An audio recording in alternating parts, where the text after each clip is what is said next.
welcome everyone to day 8 of Python backend series, and today we are going to continue object oriented programming.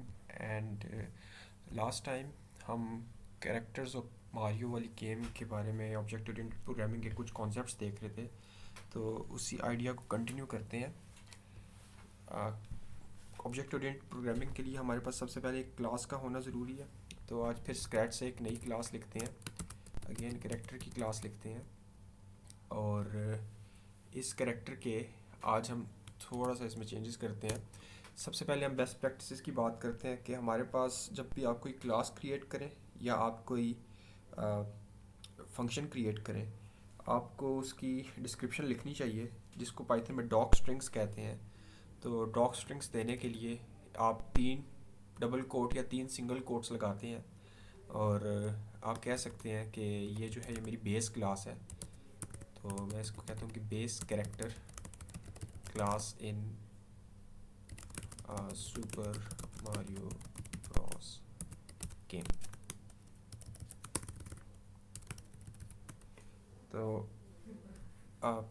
इसको आप detail से लिख सकते हैं, आप इसमें जितनी डिटेल चाहे यूज़ कर सकते हैं, और इसको आप एक्सटेंड कर सकते हैं और इसको ज़्यादा डिस्क्रिप्टिव बना सकते हैं। इनफैक्ट आप यहाँ पे पूरे के पूरे टेस्ट लिख सकते हैं और पाइथन में उन टेस्ट को रन कर सकते हैं रन टाइम के ऊपर, और देख सकते हैं कि आपकी इम्प्लीमेंटेशन कितनी ठीक थी।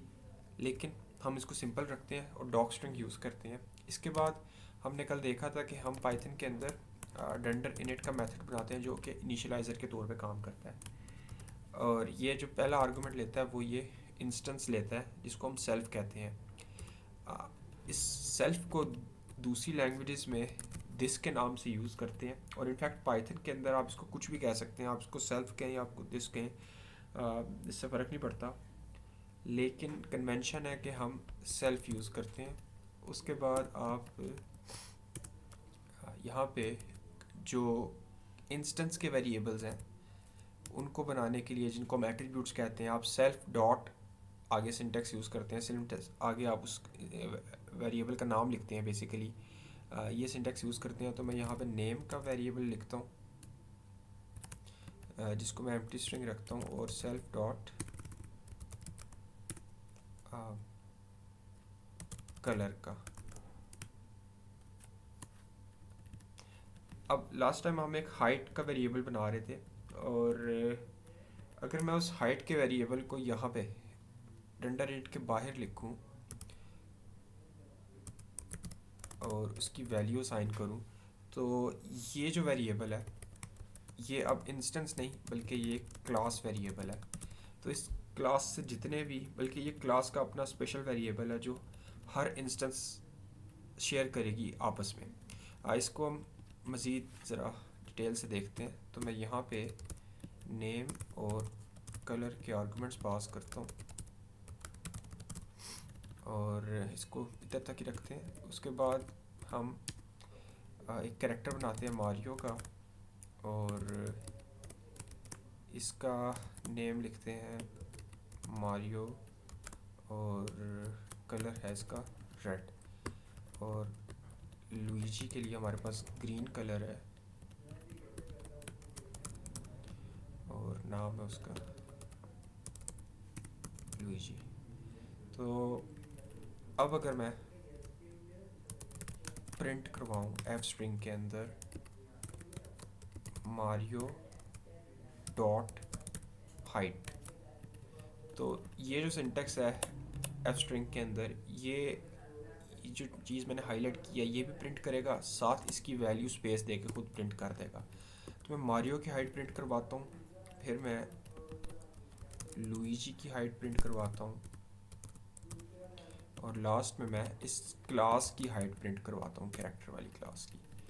तो मैं इसको अपने पास रन करता हूँ कैरेक्टर डॉट पाई को, तो मेरे पास तीनों वैल्यूज़ 0 आई हैं, और इसने ये चीज़ नहीं प्रिंट की। चले, तो हमारे पास तीनों वैल्यूज़ 100 आई हैं। और अब मैं अगर इसको चेंज कर दूँ 200 पे, तो मेरे पास सारों की वैल्यूज़ 200 हो जाएंगी। लेकिन अब ये जो क्या है, ये क्लास वेरिएबल है जो कि क्लास से भी एक्सेसिबल है और उसके इंस्टेंस से भी एक्सेसिबल है। बेसिकली हम इंस्टेंस से जब इसे एक्सेस करते हैं तो हम, चूँकि वो इंस्टेंस इस क्लास का इंस्टेंस है, तो बेसिकली बिहाइंड द सीन आपके पास क्लास वेरिएबल ये वाला हाइट ही एक्सेस हो रहा होता है। लेकिन हमने लास्ट टाइम देखा था कि हम एक और क्लास बनाते हैं सीन की, और इसको मैं एम्प्टी क्लास रखता हूँ, जो कि हमें जावा में या दूसरी लैंग्वेज में अलाउ नहीं है। और मैं इस सीन के अंदर खुद से, पहले मैं इस सीन का इंस्टेंस बनाता हूँ और इस सीन के अंदर मैं खुद से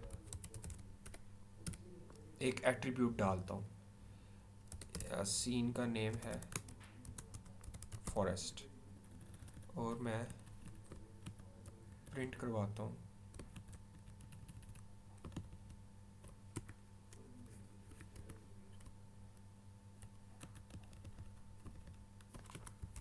scene1 डॉट नेम।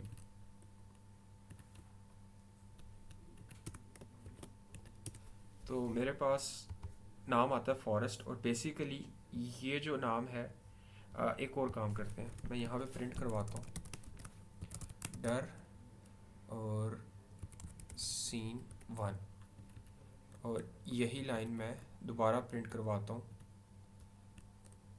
एक दफ़ा मैं नेम डालने से पहले और जैसे ही ऑब्जेक्ट इनिशियलाइज करवाता हूँ, और दूसरी दफ़ा मैं नेम डालने के बाद।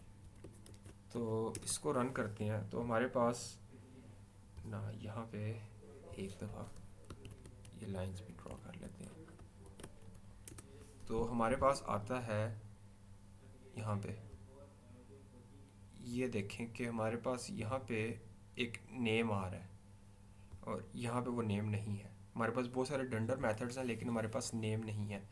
तो जो डर है वो हमें बताता है कि इसमें जो ऑब्जेक्ट पास कर रहे हैं उस ऑब्जेक्ट के नेम स्पेस के अंदर क्या क्या मौजूद है।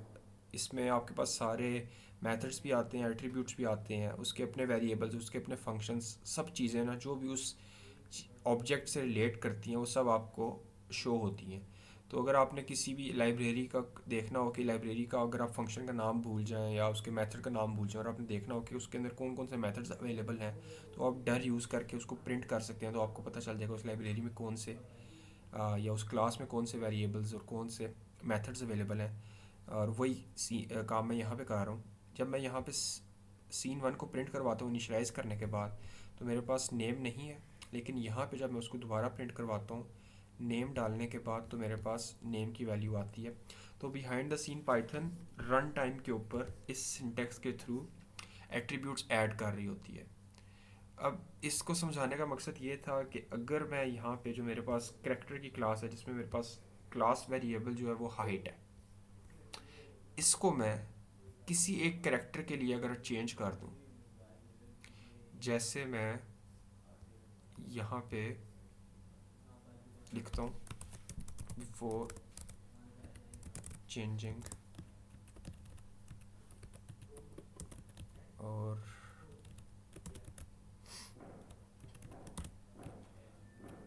अब यही काम मैं दोबारा करूँगा आफ्टर चेंजिंग।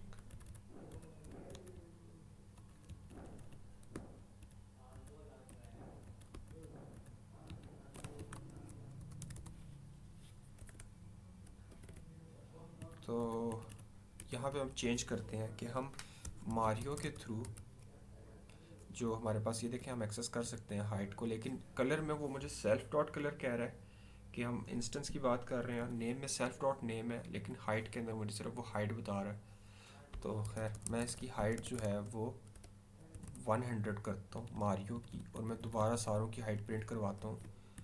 तो अब मेरे पास जो है, जो यहाँ पे मारियो लुइजी कैरेक्टर, तो अब मेरे पास मारियो की जो हाइट है वो 100 हो गई है, लेकिन लुइजी की 200 है और कैरेक्टर की भी 200 है। तो जब हम इसको चेंज करते हैं बेसिकली हाइट को या क्लास वेरिएबल को जब हम चेंज करते हैं तो वो क्लास वेरिएबल जिधर मैं चेंज करूँ, जैसे मारियो में मैं चेंज कर रहा हूँ, तो वो मारियो का इंस्टेंस वेरिएबल बन जाएगा, जैसे यहाँ पे सीन के केस में हो रहा था। तो ये सीन जो है ये अब इंस्टेंस वेरिएबल बन जाता है डॉट सिंटेक्स यूज़ करके। तो यहाँ पे जो हाइट का वेरिएबल है वो इंस्टेंस वेरिएबल बन जाता है डॉट का सिंटेक्स यूज़ करके। और पाइथन जो है बेसिकली वो क्या करती है कि जब मैं कोई चीज़ चेक करता हूँ तो मेरे पास सबसे पहले वो चीज़ देखी जाती है कि मेरे पास जो इंस्टेंस है उसके नेम स्पेस के अंदर, जो कि मेरे केस में मारियो था। इंस्टेंस के नेम स्पेस में अगर उसे वो चीज़ नहीं मिलती तो फिर वो ऊपर मूव करता है और क्लास के नेम स्पेस में चेक करता है, जो कि मेरे पास कैरेक्टर था। और क्लास के नेम स्पेस में अगर उसे वो चीज़ मिले तो हम उसे क्लास वेरिएबल या क्लास एट्रीब्यूट या क्लास मेथड कहते हैं। क्लास मेथड बेसिकली नहीं होते, आपके पास क्लास वेरिएबल या क्लास एट्रीब्यूट होते हैं। क्लास मेथड को आप स्टैटिक मेथड्स कहते हैं। उसके बाद अगर इंस्टेंस के अंदर मिले तो उसको हम इंस्टेंस वेरिएबल या इंस्टेंस एट्रीब्यूट कहते हैं। और अगर यहाँ पर भी ना मिले तो आप जो है वो पेरेंट क्लास के नेम स्पेस में चेक करते हैं, जो कि इस केस में मेरे पास पेरेंट क्लास नहीं थी क्योंकि मैंने इनहेरिट नहीं करा कहीं से भी। और अगर वहाँ पर भी ना मिले तो आप लास्ट में ग्लोबल नेम स्पेस में जाते हैं, जो कि फाइनल आपके पास कॉल स्पेस है। तो जब मैं डॉट का सिंटेक्स यूज़ करता हूँ तो मैं एक इंस्टेंस वेरिएबल क्रिएट करता हूँ, और पाइथन जब यहाँ पे जब उसको एक्सेस कर रही है तो अब इस क्लास के अंदर मेरे पास, बल्कि मैं आपको प्रिंट करके दिखाता हूँ, डर मारियो। तो यहाँ पे मेरे पास नेम भी है और सॉरी हाइट है और वो ओवरराइड हो गई है हाइट।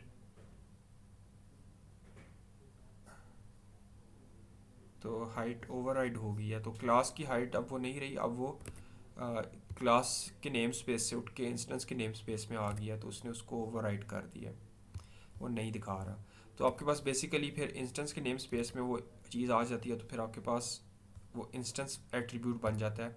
और इंस्टेंस एट्रीब्यूट हर इंस्टेंस का अपना होता है, इसीलिए लुइजी के लिए हाइट और कैरेक्टर के लिए हाइट जो है वो चेंज नहीं हुई, क्योंकि लुइजी की हाइट अभी भी वो यूज़ कर रही है आपके पास क्लास का वेरिएबल, और क्लास तो ऑटोमेटिकली क्लास का वेरिएबल ही यूज़ कर रही है। तो ये ज़रा ट्रिकी चीज़ है, और पर्सनली मैं रेकमेंड करूँगा कि आप क्लास वेरिएबल्स को एज आ कॉन्स्टेंट्स के तौर पे ट्रीट करें, और इनको आप इंस्टेंसेस के थ्रू, बेसिकली कांस्टेंट्स पाइथन में होते नहीं हैं, लेकिन आप कांस्टेंट की निशानी देने के लिए उस वेरिएबल का नाम ऑल कैप्स में लिखते हैं अपर केस में।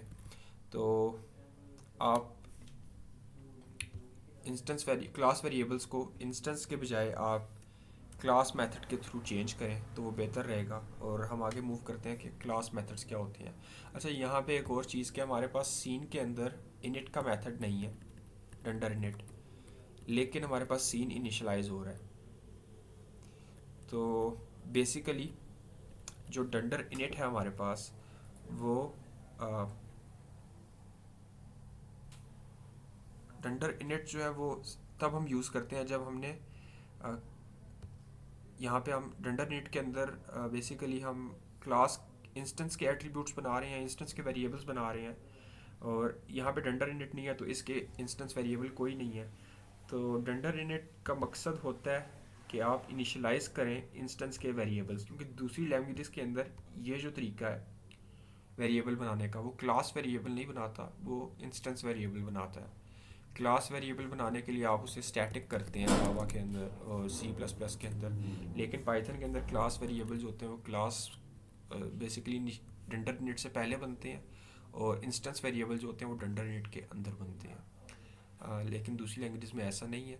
तो इनिशलाइज़र का ये डंडर इनिट का मकसद है इंस्टेंस वेरिएबल्स को इनिशलाइज करना।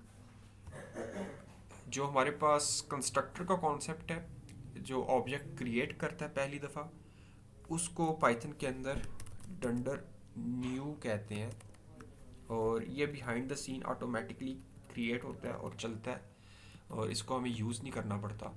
तो यहाँ पे मैं ना सीन के अंदर डंडर न्यू का मेथड या फंक्शन में यूज़ कर रहा हूँ या डिफाइन कर रहा हूँ, और ना मैं करेक्टर के अंदर।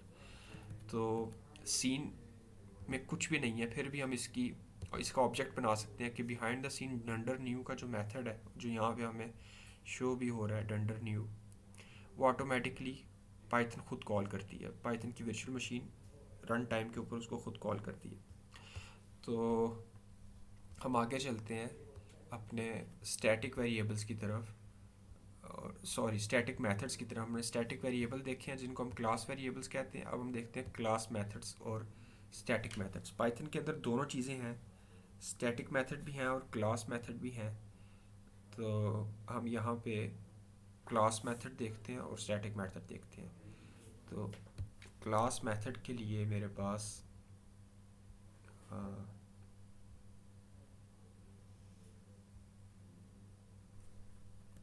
हम एक नया फंक्शन बनाते हैं और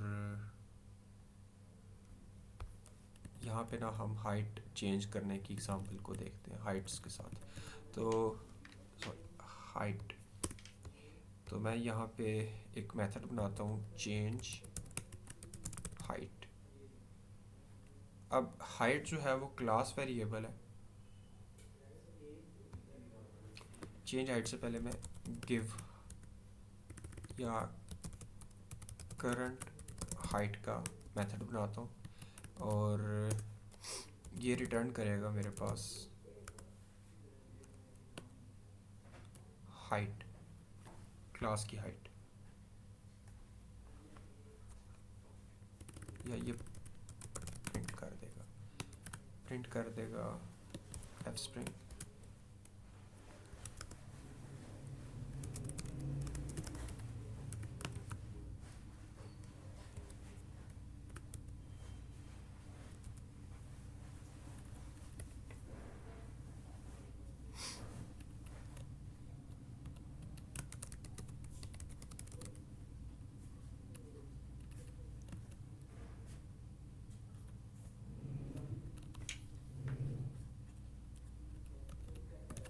इसको चेंज हाइट करते हैं और पहले हम देखते हैं क्लास मेथड।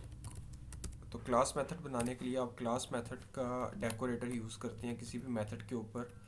अब क्लास मेथड जो है वो ये इस बात में यूनिक है कि क्लास मेथड जो है आपके पास पहला आर्गुमेंट जो है वो क्लास का लेता है। आप उसको CLS लिखें, बस आपके पास पाइथन के अंदर जो है बेसिकली कन्वेंशन जो है वो CLS लिखने की है, लेकिन आप इसको क्लास या कुछ भी कह सकते हैं।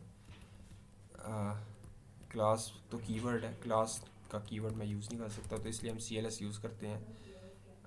लेकिन आप इसको कुछ भी कह सकते हैं। तो अगर मैंने इसी क्लास को, अब ये क्लास पास कर रहा है, इंस्टेंस नहीं, तो मैंने इस क्लास का क्लास वेरिएबल देखना हो तो मैं CLS के सिंटैक्स से उसको यूज़ कर सकता हूँ। और यहाँ पे मैं एक नई हाइट पास करता हूँ,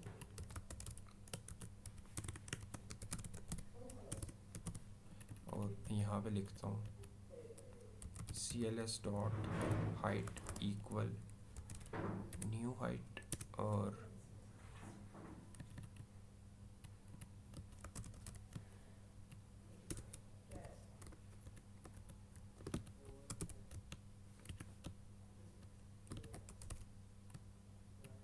ये। तो इस क्लास के मेथड को यूज़ करने के लिए हमने सिंपली क्लास को कॉल करना है, और मेरे पास कैरेक्टर की क्लास है, उसमें मैं चेंज हाइट का मेथड कॉल कर रहा हूँ, और यहाँ पे मैं नई वैल्यू पास कर रहा हूँ, और मैं इसको रन करता हूँ तो मेरे पास कैरेक्टर एट्रीब्यूट्स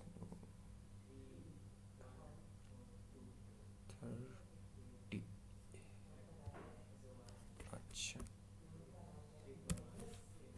मैंने चेंज कर दिया था।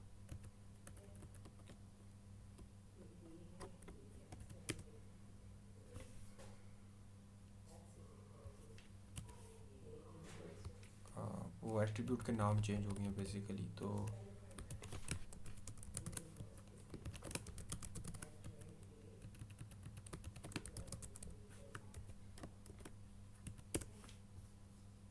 The old height was 200 and the new height is 500। तो यहाँ पे डिफरेंस ये है कि क्लास मेथड को एक्सेस करने के लिए आप क्लास का नाम लिख के उस मेथड का नाम लिखते हैं और उसको एक्सेस करते हैं। दूसरी बात, यहाँ पे सेल्फ के बजाय आप क्लास पास करते हैं और वो क्लास ही ट्रीट करता है उसको, और बेसिकली उसके जितने इंस्टेंस होंगे उन सारों में वो चेंजेस आ जाएंगे जो आप यहाँ पे क्लास मेथड में पास करेंगे चेंजेस क्लास के लिए। तो आप अगर क्लास वेरिएबल्स को मॉडिफाई करना चाहते हैं तो आप यहाँ पे करेक्टर डॉट हाइट या मारियो डॉट हाइट के बजाय आप क्लास मेथड यूज़ करें जो हाइट को चेंज करने के लिए आप कॉल कर सकते हैं, जो सारे के सारे हाइट्स के लिए सारों की हाइट चेंज कर देगा सब के लिए। तो यहाँ पे मैं ये करता हूँ कि हाइट चेंज करने के बाद मैं इसको कॉल करता हूँ, मेरे पास सारों की हाइट जो है वो 500 आ गई है। तो इसको यूज़ कर सकते हैं क्लास वेरिएबल्स के साथ इंटरेक्ट करने के लिए। सेकंड हमारे पास आती है स्टैटिक मेथड। अब स्टैटिक मेथड जो होते हैं वो सिर्फ बेसिकली क्लास चेक करने के लिए होते हैं, या वो आप तब यूज़ करते हैं जब आप उस क्लास का ऑब्जेक्ट नहीं बनाना चाहते और आप डायरेक्टली वो मेथड यूज़ करना चाहते हैं। जैसे हमारे पास एडिशन के लिए हम यूज़ करते हैं, तो स्टैटिक मेथड करने के लिए आप स्टैटिक मेथड का डेकोरेटर यूज़ करते हैं और फिर उस क्लास का नाम लिखते हैं।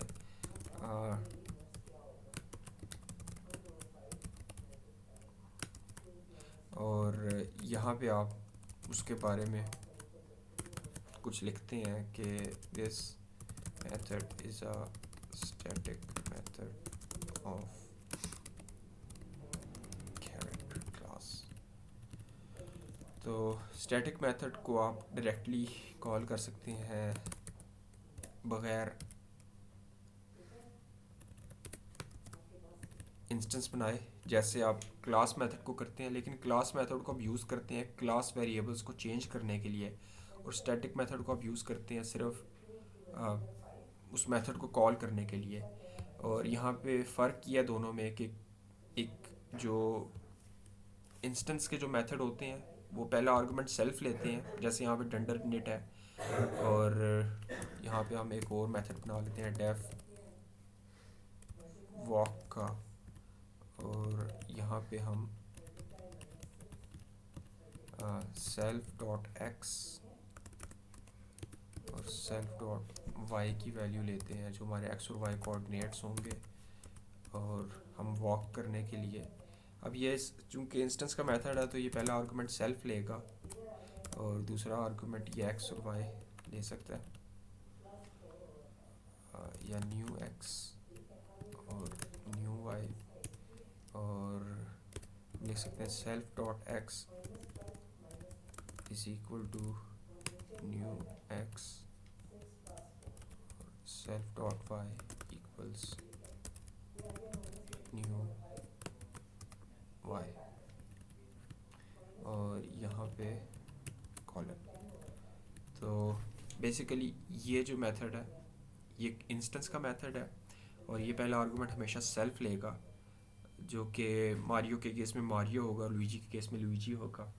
उसके बाद ये क्लास का मेथड है जो कि पहला इंस्टेंस हमेशा क्लास लेगा, ऑलवेज लेगा, लेकिन सेल्फ नहीं लेगा, और इसको आप यूज़ करते हैं क्लास वेरिएबल्स से इंटरेक्ट करने के लिए। और ये जो लास्ट में ये स्टैटिक मेथड है ये कुछ भी नहीं लेगा, और इसको आप कॉल कर सकते हैं क्लास मेथड की तरह क्लास से डायरेक्टली, और लेकिन क्लास मैथ स्टैटिक मेथड जो होते हैं आप यूज़ करते हैं जब बेसिकली स्टैटिक मेथड एक सिंपल सा मेथड है जो अकेला हो तो सेंस नहीं बनाता, यानी इस क्लास से बाहर हो अगर वो तो वो सेंस नहीं बनाता, तो आप इसको क्लास का हिस्सा बनाते हैं कि ये क्लास के अंदर रह के सेंस बनाता है, लेकिन ये क्लास को किसी तरह से चेंज नहीं करता।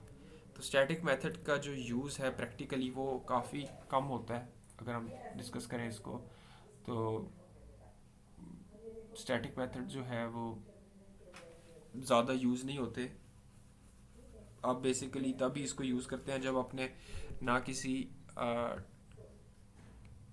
इंस्टेंस के डेटा के साथ डील करना है और ना आपने क्लास के डेटा को या क्लास के वेरिएबल को डील करना है या चेंज करना है। आपने सिर्फ क्लास के बारे में कोई इन्फॉर्मेशन प्रिंट करवानी है या आपने क्लास को डिस्कस करना है किसी तरह से, तो आप स्टैटिक मेथड्स को यूज़ करते हैं फॉरेन क्लास इंस्टेंस बनाए बगैर उसको डिस्कस करने के लिए। तो हम आगे चलते हैं। तो हमारे पास पाइथन के अंदर आती है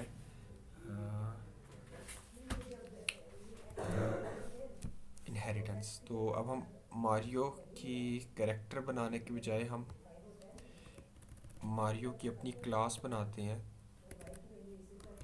और यहाँ से मैं ये सब कुछ डिलीट करता हूँ। तो मेरे पास एक कैरेक्टर की क्लास है और मैं यहाँ पे मारियो की क्लास बनाता हूँ जो कि मेरा एक कैरेक्टर है।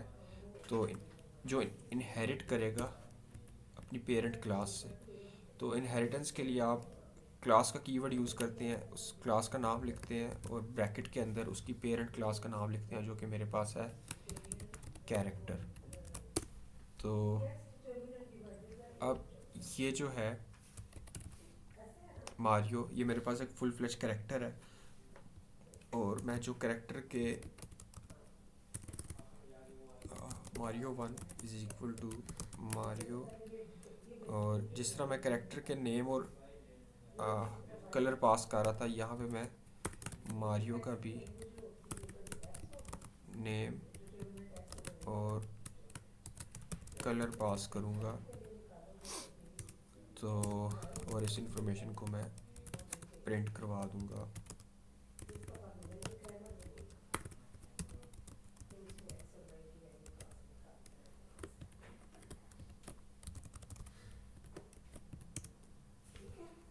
तो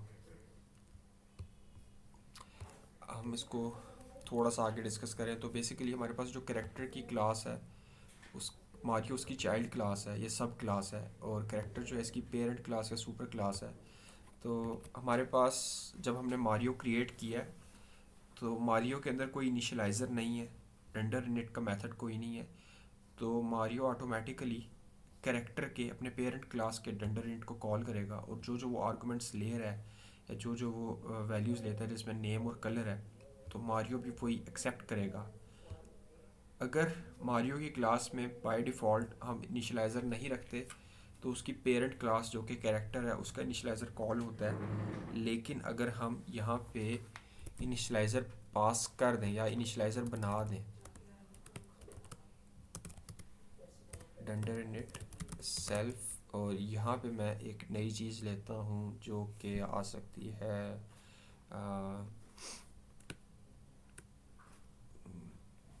स्टेज, और मैं लिखता हूँ self dot stage equal stage. तो अब होता ऐसे है कि जब मैं एक नया मारियो बनाता हूँ तो अब मेरे पास यहाँ पे आ रहा है क्लास मारियो स्टेज। तो बेसिकली जब मारियो के अंदर इनिशियलाइज़र मैंने बना दिया है तो अब मेरे पास जो इनिशियलाइज़र कॉल होगा वो मारियो का होगा, इसके पेरेंट का नहीं होगा।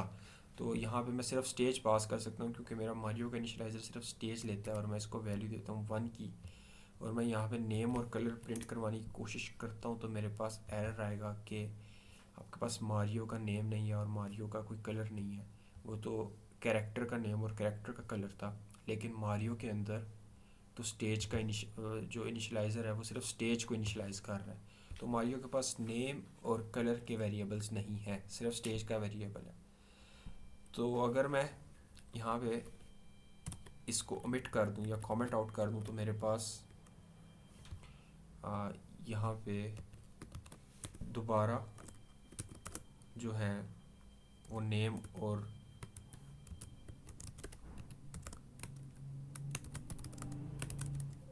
कलर आ जाएंगे जो कि पेरेंट के अंदर थे, पेरेंट की वैल्यूज़ थे। और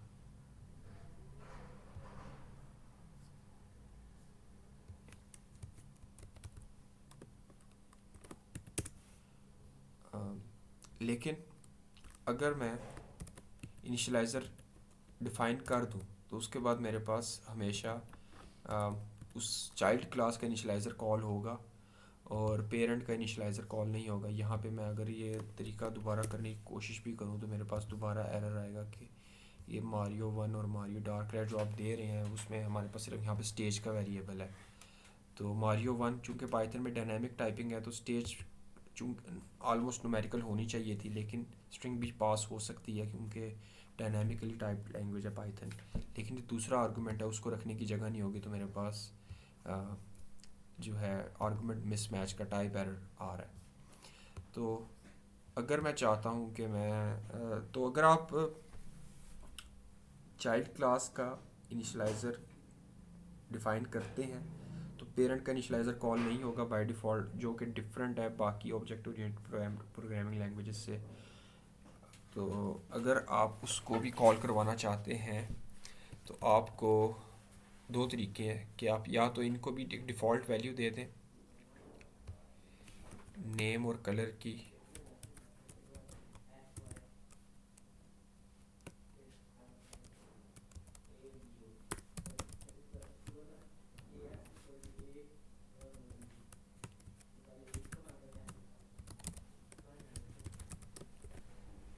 और लेकिन फिर भी आपके पास एरर आएगा। तो इसका सबसे बेहतरीन तरीका यह है कि आप पेरेंट का इनिशियलाइज़र भी कॉल करें चाइल्ड के अंदर। तो मैं स्टेट से पहले पेरेंट का इनिशियलाइज़र कॉल करता हूँ। तो पेरेंट का इनिशियलाइज़र कॉल करने के दो तरीके हैं हमारे पास। एक है कि मैं पेरेंट क्लास का नाम लेता हूँ और फिर मैं डॉट लगा के डंडर इनिट को कॉल करता हूँ, और फिर मैं यहाँ पे पहला आर्गूमेंट सेल्फ पास करता हूँ, दूसरा आर्गूमेंट नेम पास करता हूँ, और तीसरा आर्गूमेंट हाइट पास सॉरी कलर पास करता हूँ, जो कि मेरे पास यहाँ पे हो रहा था नेम और कलर। और अब ये नेम और कलर जो है वो मेरे पास अननोन आ रहे हैं। तो चूंकि ये जो मेथड कॉल हो रहा है ये इस मेथड के अंदर कॉल हो रहा है, तो मेरे पास नेम और कलर जो है वो ढूंढे जाएंगे इस मेथड के नेम स्पेस के अंदर, बेसिकली इस हाईलाइटेड एरिया के अंदर। और इस हाईलाइटेड एरिया के अंदर मेरे पास नेम और कलर नहीं है, तो मुझे एज एन आर्गूमेंट नेम और कलर इस चाइल्ड क्लास के इनिशलाइज़र में भी यूज़ करने पड़ेंगे। तो अब इस एरिया के अंदर इस नेम स्पेस में या इस लोकल एरिया में मेरे पास नेम और कलर मौजूद हैं जो कि रन टाइम के ऊपर एज एन आर्गूमेंट पास होंगे मारियो के इनिशलाइज़र के अंदर, और वही वेरिएबल्स या आर्गूमेंट्स यूज़ होंगे जाके पेरेंट के इनिशलाइज़र के अंदर, और मेरे पास अब चीज़ें चलेंगी।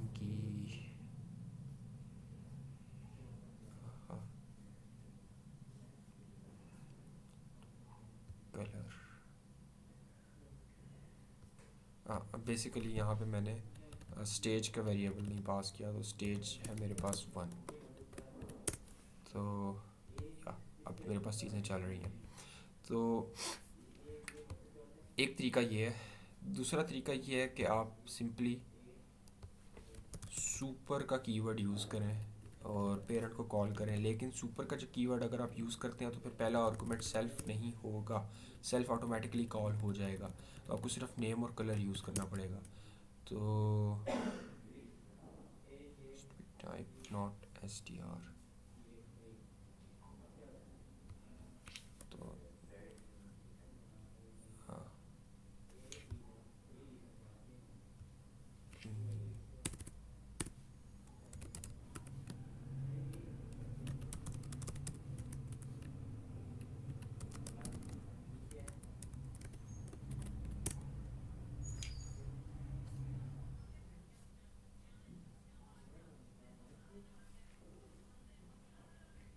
तो मेरे पास सुपर कीवर्ड में डंडर नेट सेल्फ आर्गूमेंट पास नहीं होता।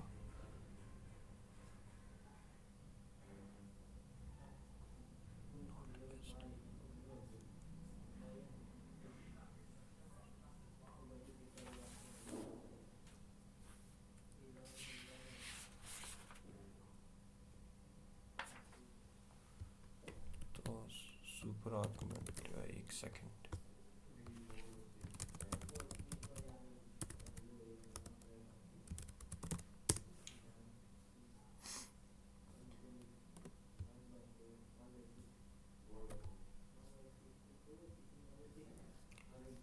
सुपर को कॉल करने का तरीका थोड़ा सा डिफरेंट है आई थिंक।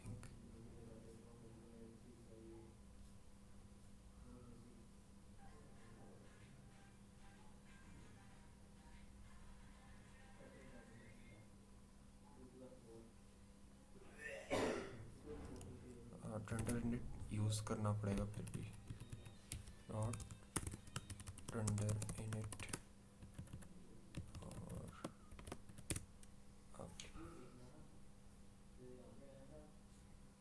स्ट्रिंग। अच्छा, यहाँ पे बेसिकली आई थिंक आपको पेरेंट का ऑब्जेक्ट पास करना पड़ेगा आई थिंक।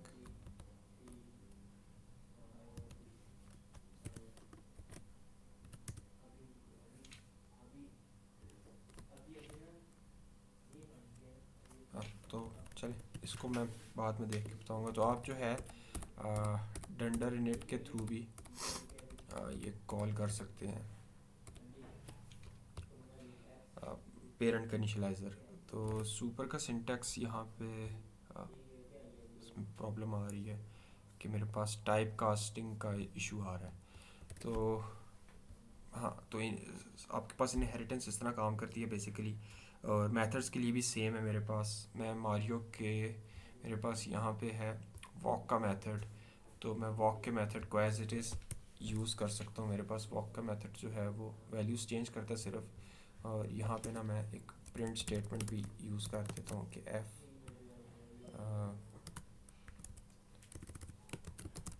मारियो वॉकड या कैरेक्टर वॉकड। तो कैरेक्टर के लिए मैं यहाँ पे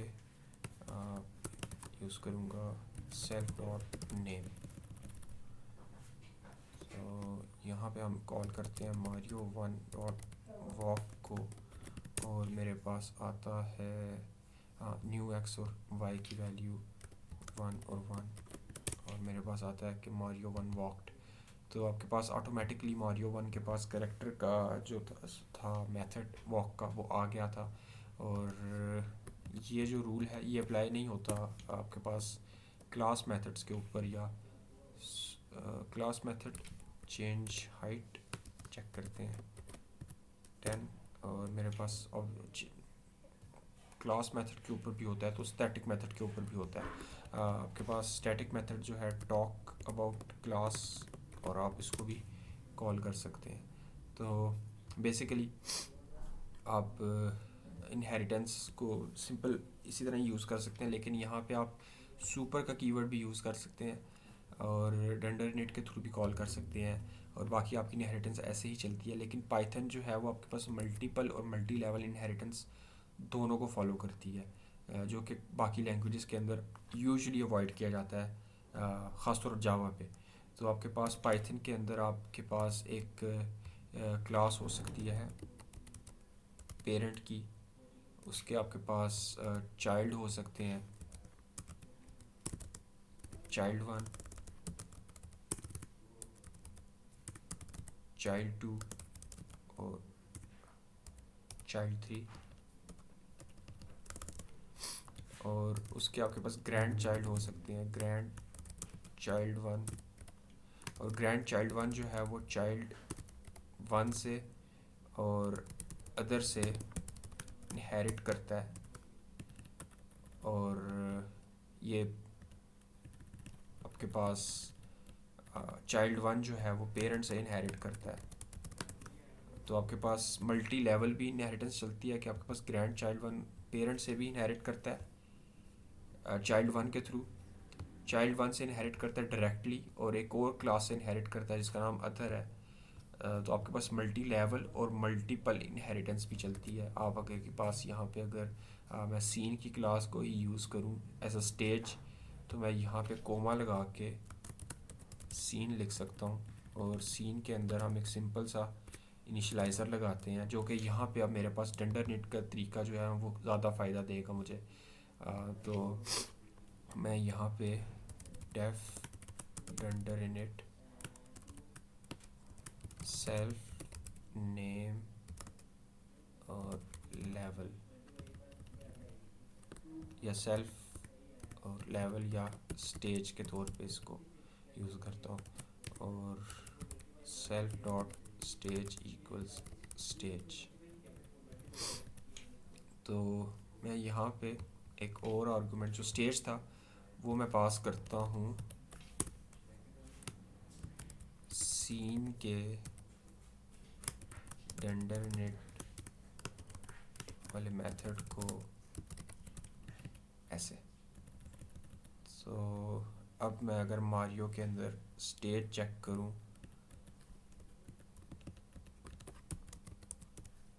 तो मेरे पास वैल्यू आएगी 1 जो कि सीन से आ रही है। तो इस केस में मेरे पास जो है वो सुपर की जगह यहाँ पे जो डंडरनेट वाला था तरीका वो काम कर रहा है ज़्यादा बेहतर तरीके से, कि मैं अगर करेक्टर के डंडरनेट को कॉल करना चाहता हूँ तो मैं उसके नाम से करता हूँ और सीन को मैं सीन के नाम से कॉल करता हूँ। तो आपके पास ये तरीका है पाइथन के अंदर इनहेरिटेंस का मल्टीपल और मल्टी लेवल। हमने मल्टी लेवल तो नहीं देखी, लेकिन मल्टी लेवल भी ऐसे ही काम करती है कि आपके पास बेस क्लास होती है, फिर उसकी चाइल्ड क्लास, फिर उसकी child class and so on. तो हम आगे मूव करें तो हमारे पास आता है एब्स्ट्रैक्ट क्लासेस। तो एब्स्ट्रैक्ट क्लासेस जो होती हैं वो बेसिकली एब्स्ट्रैक्शन को डिफ़ाइन करती हैं, और एब्स्ट्रैक्शन जो है हमारे पास पाइथन के अंदर वो बाय डिफ़ॉल्ट नहीं थी, वो बाद में ऐड की गई है। तो आपके पास यहाँ पे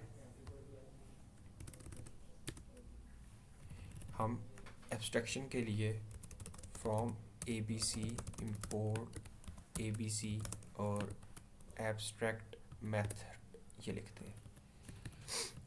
तो abc का मतलब है एब्स्ट्रैक्ट बेस क्लास, और उसके अंदर एक क्लास है जो कि abc है, और एक मेथड है या डेकोरेटर है जो कि एब्स्ट्रैक्ट मेथड के नाम से है। तो मैं यहाँ पे एक क्लास बनाता हूँ जो कि एक बेस क्लास होगी, मेरे पास बेस कैरेक्टर उसका नाम मैं रखता हूँ, और वो इनहेरिट करेगा इस abc एब्स्ट्रैक्ट बेस क्लास से। तो इस क्लास के अंदर मेरे पास एक ही एब्स्ट्रैक्ट मेथड होगा जो कि यहाँ पे मेरे पास वॉक है। तो मैं एब्स्ट्रैक्ट मेथड का डेकोरेटर यहाँ पे यूज़ करता हूँ, और मैं यहाँ पे डिफ़ाइन करता हूँ वॉक को, और यहाँ पे मैं पास लिख देता हूँ। तो इस एब्स्ट्रैक्ट क्लास के मैं चाइल्ड क्लास नहीं बना सकता। मैं यहाँ पे सैम्पल बेस कैरेक्टर के नाम से एक बेस कैरेक्टर इनिशियलाइज़ करता हूँ, तो मेरे पास एरर आएगा कि मैं बेस कैरेक्टर को इनिशियलाइज़ नहीं करा सकता, क्योंकि आप एब्स्ट्रैक्ट क्लासेस को इनिशियलाइज़ नहीं करते, आप एब्स्ट्रैक्ट क्लासेस को सिर्फ यूज़ कर सकते हैं। तो यहाँ पे मैं कैरेक्टर की क्लास में बेस कैरेक्टर यूज़ करता हूँ। तो और मैं इसको ख़त्म करता हूँ तो मेरे पास चीज़ें सारी चलेंगी। तो अगर मैं यहाँ से बेस कैरेक्टर के अंदर से ये जो वॉक का मेथड है इसको मैं ओमिट कर दूँ और मैं इसे रन करूँ तो मेरे पास एरर आएगा कि जो मेरे पास एप्स जो ये बेस कैरेक्टर की क्लास थी इसमें एक एब्स्ट्रैक्ट मेथड था वॉक का, जो कि चाइल्ड क्लास में इम्प्लीमेंट होना चाहिए था लाजमी। तो वो मेरे पास इम्प्लीमेंट नहीं हुआ और मेरे पास रन टाइम पे एरर आ रहा है।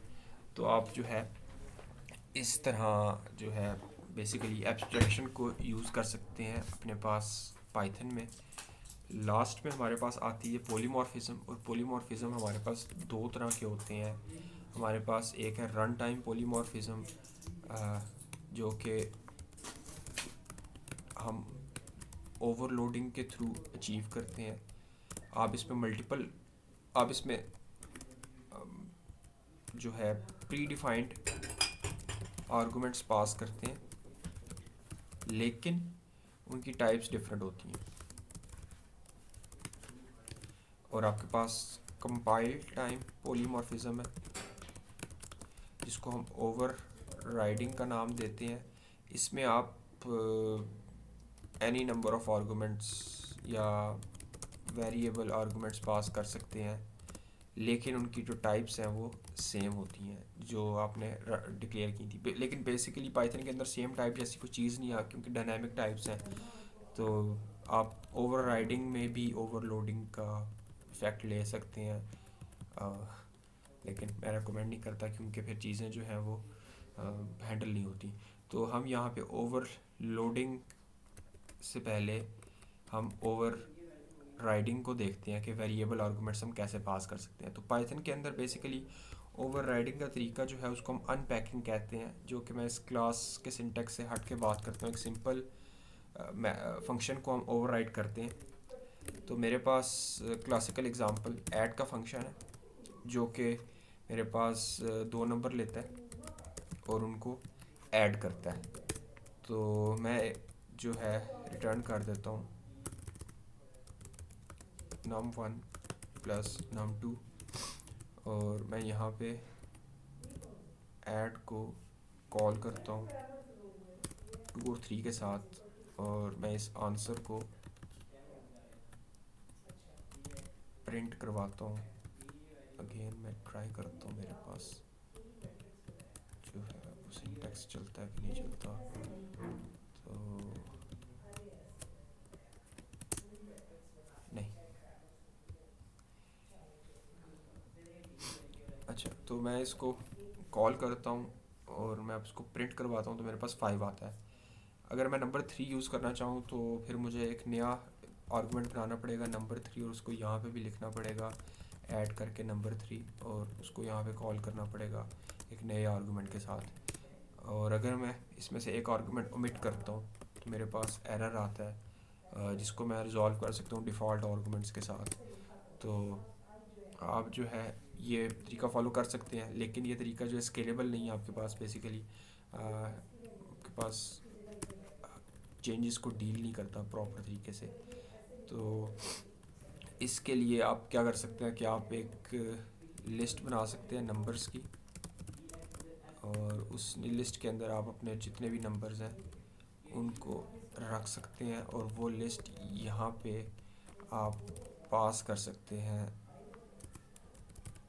और उस लिस्ट के अंदर आप यहाँ पे क्या करते हैं कि बेसिकली आप यहाँ पे रिज़ल्ट का एक वेरिएबल बनाते हैं जिसमें आप 0 सेव करते हैं। उसके बाद आप फॉर लूप के थ्रू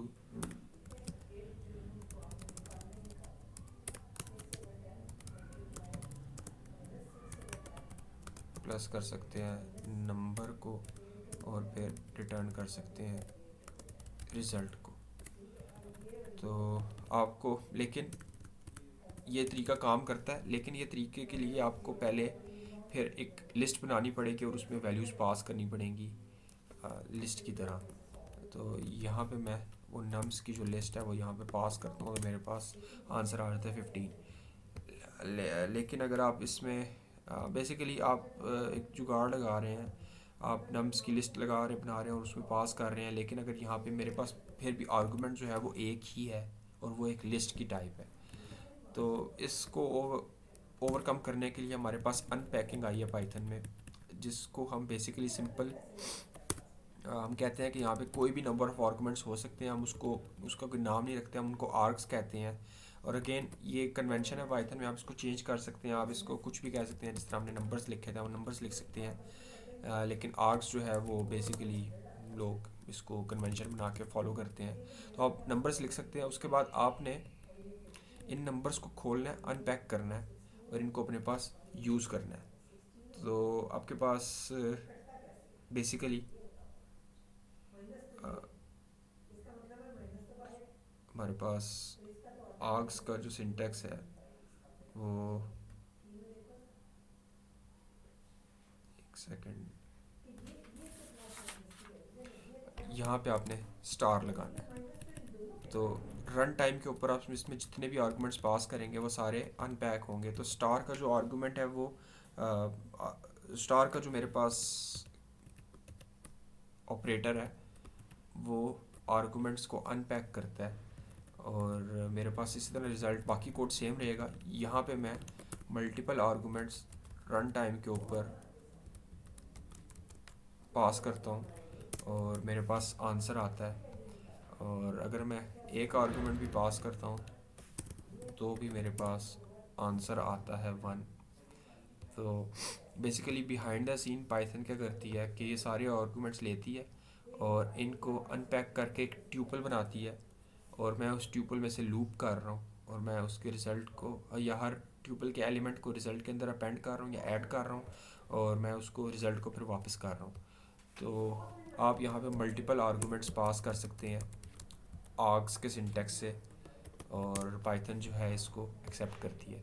और इसी मेथड को अगर हम एक क्लास के अंदर कर दें, ऐसी फंक्शन को हम एक क्लास का हिस्सा बना दें, तो हमारे पास ओवर राइडिंग मेथड बन जाता है।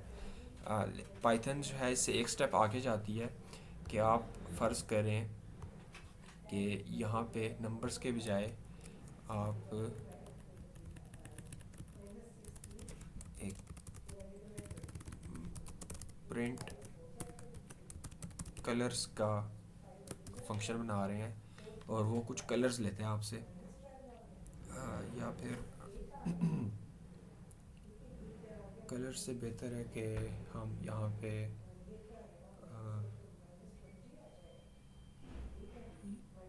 कोई और एग्ज़ाम्पल यूज़ करते हैं। हम यूज़ करते हैं एग्ज़ाम्पल कंकैटिनेट की। तो आप यहाँ पे मल्टीपल आर्गूमेंट्स लेते हैं, लेकिन आप बताते हैं कि पहला आर्गूमेंट कौन सा है, दूसरा आर्गूमेंट कौन सा है, तीसरा आर्गूमेंट कौन सा है, और चौथा आर्गूमेंट कौन सा है, और किस सीक्वेंस के अंदर उनको आपने रन करना है। तो आप यहाँ पे बेसिकली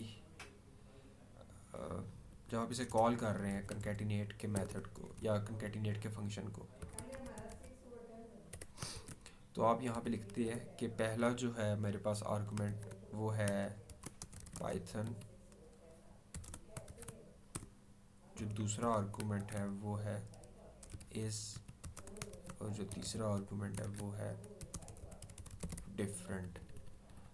तो अब हम इसको कैसे हैंडल करेंगे, तो मैं यहाँ पे अगर मैं स्टार आर्ग्स लिखता हूँ, और मैं इनको कंकैटिनेट करने के लिए एक एम्प्टी स्ट्रिंग बनाता हूँ जिसको मैं टेक्स्ट का नाम देता हूँ, और मैं लिखता हूँ for आर्ग in args text dot या प्लस इक्वल आर्ग रिटर्न टेक्स्ट। तो मेरे पास एरर आता है कि मैं यहाँ पे पोजिशनल आर्गूमेंट्स यूज़ कर रहा हूँ और मैं उसको आर्ग्स के सिंटेक्स से कॉल कर रहा हूँ। तो पाइथन हमारे पास, इसको हम कीवर्ड आर्गूमेंट्स कहते हैं, तो हमारे पास क्वार्क्स का बेसिकली नाम यूज़ करती है। तो क्वार्क्स के अंदर KW का मतलब है कीवर्ड, और बाकी हमारे पास आर्गूमेंट्स हैं, और ऑपरेटर जो है वो बदल के डबल स्टार में चेंज हो जाता है। तो अब मैं इसको अगर रन करूं तो मेरे पास आता है, रिटर्न तो कर रहा है लेकिन अब मैंने इसको प्रिंट करवाना है। तो मेरे पास आता है ABC, जो कि मैं यहाँ पे एज एन आर्गूमेंट पास कर रहा हूँ। तो basically Python behind the scene इस पूरे को, जो मैं आर्गूमेंट्स कीवर्ड के साथ पास कर रहा हूँ, एक डिक्शनरी के तौर पे कन्वर्ट करता है, और फिर उस डिक्शनरी में से मैं यहाँ पे लूप कर रहा हूँ। तो बाय डिफ़ॉल्ट अगर हम डिक्शनरी में से लूप करें तो हम उसके कीज़ में से लूप करते हैं, तो मैं यहाँ पे कीज़ में से असल में लूप कर रहा हूँ। तो अगर मैं उसकी वैल्यूज़ में से लूप करना चाहता हूँ तो मैं डॉट वैल्यूज़ का फंक्शन या मेथड कॉल करता हूँ, तो मेरे पास आएगा पाइथन इज़ डिफरेंट। और मैं हर दफ़ा ऐसा करता हूँ कि यहाँ पे एक स्पेस भी अपेंड कर देता हूँ। मेरे पास आएगा पाइथन इज़ डिफरेंट। तो हमारे पास कीवर्ड आर्गुमेंट्स जो कि बहुत कम यूज़ होते हैं लेकिन होते हैं, और आर्ग्स। अब कीवर्ड आर्गुमेंट्स जो हैं, जो आप इस तरह करके पास करते हैं, वो आप कब करेंगे, तो हमारे पास पाइथन के अंदर एक मॉड्यूल है टर्टल। टर्टल जो है आपसे, अगर आप टर्टल को यूज़ करके अपनी कोई नया टर्टल या कोई नया ऑब्जेक्ट बनाना चाहते हैं, तो टर्टल या बेसिकली हमारी यहाँ पे जो क्लास है वो कुछ आर्गुमेंट्स लेती है, और आप मेक श्योर करना चाहते हैं कि नेम की जगह नेम जाए और कलर की जगह कलर जाए, और स्टेज की जगह स्टेज जाए, तो आप उसको एज अ कीवर्ड आर्गुमेंट पास करते हैं और फिर आप उस क्लास के अंदर क्वार्क्स का सिंटेक्स यूज़ करके उसको अनपैक करते हैं और सही जगह पे सही आप यूज़ करते हैं आर्गुमेंट। तो आप यहाँ पे भी क्वार्क्स को यूज़ कर सकते हैं। जैसे यहाँ पे मैं स्टार स्टार का सिंटेक्स यूज़ कर सकता हूँ इस तरह, stage equal this, name equal this, colour equal this. तो यहाँ पे मैं डंडर इनिट के अंदर स्टार स्टार क्वार्क्स का सिंटेक्स यूज़ करता हूँ। और अब यहाँ पे थोड़ा सा मसला ये होगा कि मेरे पास नेम डिफाइन नहीं है इस नेम स्पेस के अंदर, तो इसको ओवरकम करने के लिए हम क्या कर सकते हैं, हम बेसिकली यहाँ पे मैं क्वार्क का नेम, क्वार्क का कलर,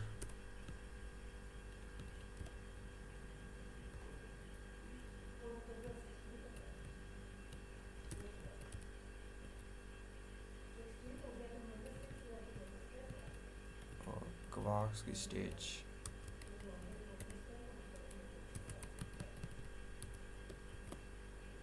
और नहीं, मुझे अनपैक करवाना पड़ेगा इससे पहले, तो ये थोड़ा कॉम्प्लिकेटेड है और मुझे इसे अनपैक करवाना पड़ेगा पहले।